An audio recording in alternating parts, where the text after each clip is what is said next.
ইল্লাল্লাহু লা ইলাহা ইল্লাল্লাহ দূরে মদিনা আমরা কেমনে যাব জানি না। আরে দয়া করো দয়াল আল্লাহ পুরাই মনের বাসনা।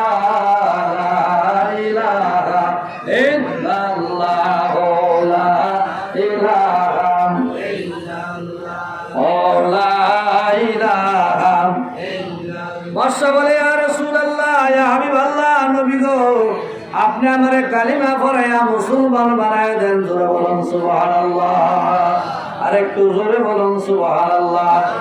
এই রমজান মাসে যারা একবার সুবহানাল্লাহ বলেছেন আল্লাহ পাক তাদেরকে 70 গুণ বেশি সওয়াব দিবে। সুবহানাল্লাহ বলেন। আর এই 11 মাসে সুবহানাল্লাহ বললে সুবহানাল্লাহ একবার একটা 10 বার সওয়াব হবে। কয়বার? একবার বললে 10 বার। আর রমজানে কয়বার? 70 বার। কোনটা বেশি?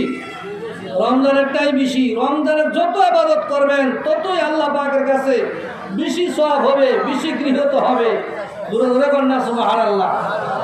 এই জন্য আল্লাহ পাক বলে ও বান্দারা তোমরা রমজান পেয়েছো, তোমাদের ভাগ্য অত্যন্ত ভালো, আমাদের নসিব অত্যন্ত ভালো। যারা পায় নাই তারা কবরবাসী। তারা কি কবর দেশে চলে গেছে? তারা শুয়া শুয়া বলতেছে ও বাবারা এই কবরের আযাব কিন্তু আরম্ভ হয়ে যাবে, ঈদের দিন থেকে শুরু হয়ে যাবে।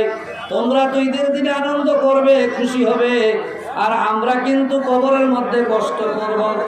সেই জন্য তোমরা কিন্তু আমাদের কথা ভুলে যেও না, আমরা কিন্তু কবরের মধ্যে ভীষণ আযাবের মধ্যে আছি। এই জন্য কবরবাসী যাদের মা নাই, যাদের বাবা নাই, যাদের দাদা দাদি, চাচা চাচি, জ্যাঠা জেঠি, ফুফা ফুফু, খালা খালু চলে গেছে, তাদের জন্য আমরা দোয়া করব। 5 মিনিট বাকি, 5 মিনিট, 1 মিনিট মতো বাকি হচ্ছে। এটার মধ্যে 5 মিনিট আছে। না না 1 মিনিট বাকি। আচ্ছা ঠিক আছে, তাহলে আমরা কাছে দাঁড়া যাই নাকি? আরে আরো 1 মিনিট পাস হয়ে গেছে, 1 মিনিট পাস হয়ে গেছে। আপনারা সবাই লাইনে দাঁড়ায় যান, দাঁড়ায় যান, সবাই দাঁড়ায় যান, এখনই নামাজ আরম্ভ হবে। সবাই দাঁড়ায় যান, এখনই নামাজ আরম্ভ হবে।